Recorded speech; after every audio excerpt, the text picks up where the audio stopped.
Every second, thousands of packages cross borders, planes take off in the dark, warehouses light up before sunrise, trucks move through cities that are still asleep.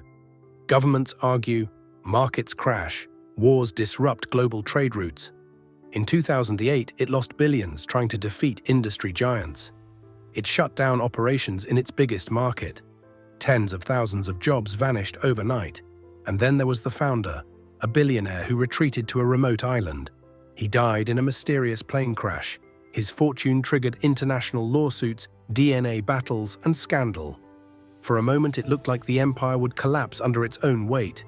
But instead of disappearing, it did something far more dangerous. While the world watched flashy brands and consumer logos, this company went deeper into ports, into customs systems, into global air corridors. Today, from life-saving medical shipments to the rise of global e-commerce, if this company stops, the world doesn't just wait, it slows down. This isn't just a courier service, this is the story of failure, controversy, and the rise of one of the most powerful logistics empires on Earth.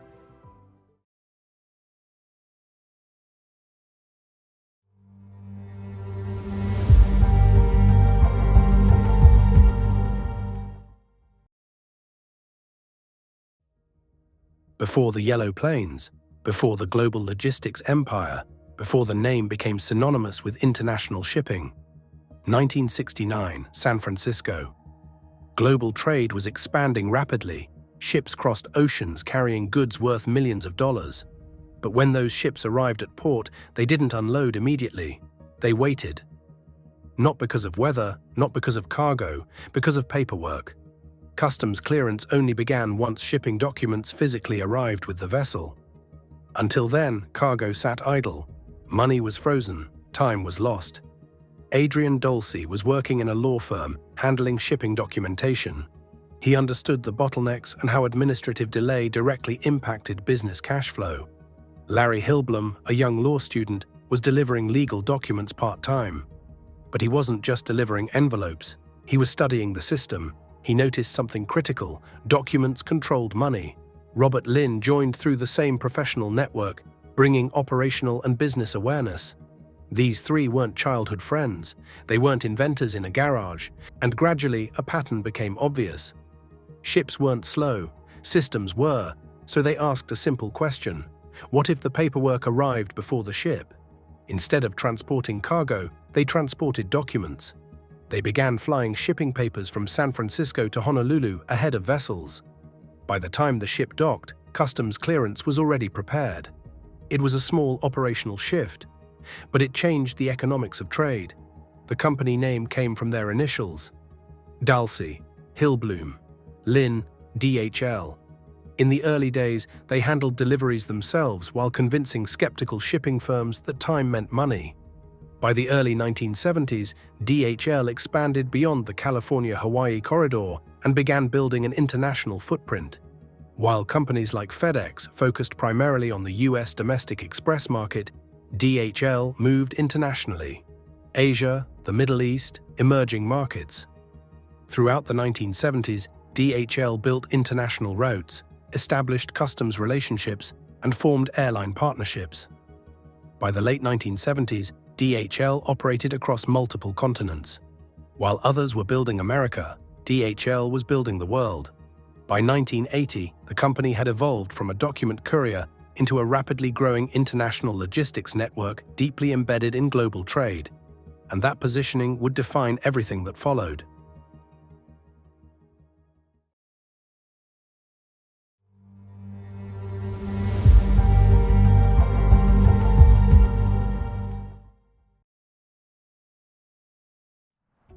By 1980, DHL had established itself as a serious international logistics operator.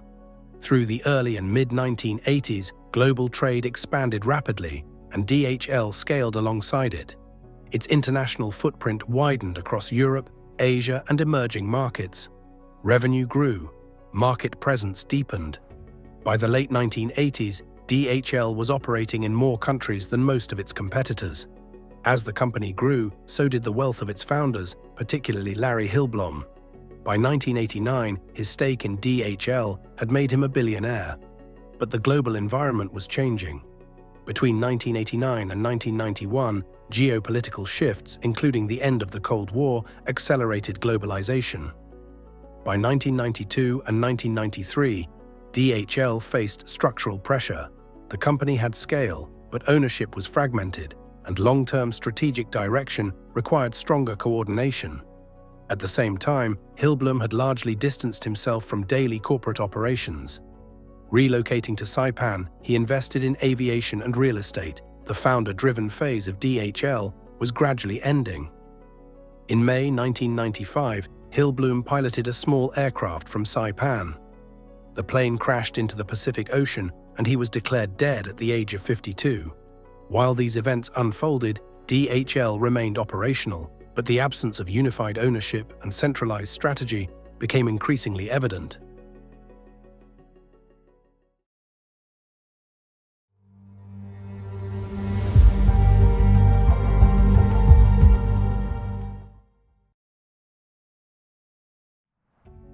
By the mid-1990s, DHL had global reach but lacked structural stability. Ownership was divided, strategy was inconsistent, and the founder era had ended. A new player entered the story: Deutsche Post. In the 1990s, Germany began privatizing its state-owned postal service with the objective of building a global logistics group. In 1998, Deutsche Post acquired a majority stake in DHL and completed full control between 1998 and 2002. This was a strategic takeover. DHL had built a global network. Deutsche Post added capital, integration, and a long-term operational structure. DHL became part of a multi-division group: DHL, Global Forwarding Air and Ocean Freight; DHL Freight European Road Transport; DHL E-commerce Cross-Border Parcel Solutions. Dedicated cargo airlines expanded, including European Air Transport Leipzig and DHL Air UK. Instead of operating as a standalone courier brand, DHL became a vertically integrated logistics network covering air, ocean, road, warehousing, and fulfillment. By the early 2000s, DHL was part of one of the most capital-backed logistics groups globally. That financial strength led to an aggressive move into the US domestic express market. The US market was dominated by FedEx and UPS, both with established infrastructure and network density. Between 2003 and 2008, DHL's US domestic operations generated billions in losses. In 2008, the company shut down its US domestic express business.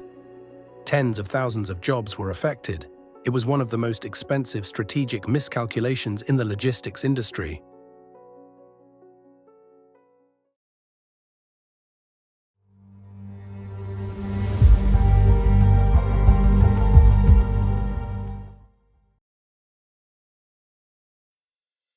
After exiting the US domestic market in 2008, DHL entered a phase of disciplined reinvention. Between 2011 and 2014, DHL accelerated investment in automation and global integration. Warehouses adopted advanced robotics, supply chain visibility improved through data-driven systems, and operational efficiency became the priority. Between 2015 and 2016, global e-commerce volumes surged. Cross-border shipping demand expanded rapidly as online retail scaled worldwide. DHL strengthened its international parcel infrastructure and positioned itself as a key cross-border logistics partner for global retailers. Then came 2020. The COVID-19 pandemic disrupted global trade at an unprecedented scale. Borders tightened, air capacity shrank, and supply chains fractured. DHL's international air freight and medical logistics operations played a significant role in transporting vaccines and essential supplies. In 2022, a DHL cargo aircraft made an emergency landing in Costa Rica and skidded off the runway during a technical malfunction. Between 2021 and 2023, DHL accelerated sustainability and resilience initiatives. By 2024 and 2025, Deutsche Post DHL Group generates tens of billions of euros in annual revenue and operates in more than 220 countries and territories. In April 2025, DHL temporarily suspended certain high-value international shipments to the United States due to regulatory and customs compliance changes, highlighting the operational impact of evolving trade policies. DHL began with a simple idea: to move the paperwork faster than the cargo. That idea evolved into a global network. From early international expansion in the 1970s to aggressive growth in the 1980s to corporate restructuring under Deutsche Post to a costly US expansion and retreat, and finally to reinvention in the era of e-commerce and digital supply chains. Each phase reshaped the company. Today, DHL is not defined by yellow planes or delivery trucks. It is defined by infrastructure. It connects manufacturers, retailers, governments, and consumers across more than 220 countries and territories. It operates across air, sea, road, and warehouse networks. It manages supply chains that power modern commerce. Most people rarely think about logistics,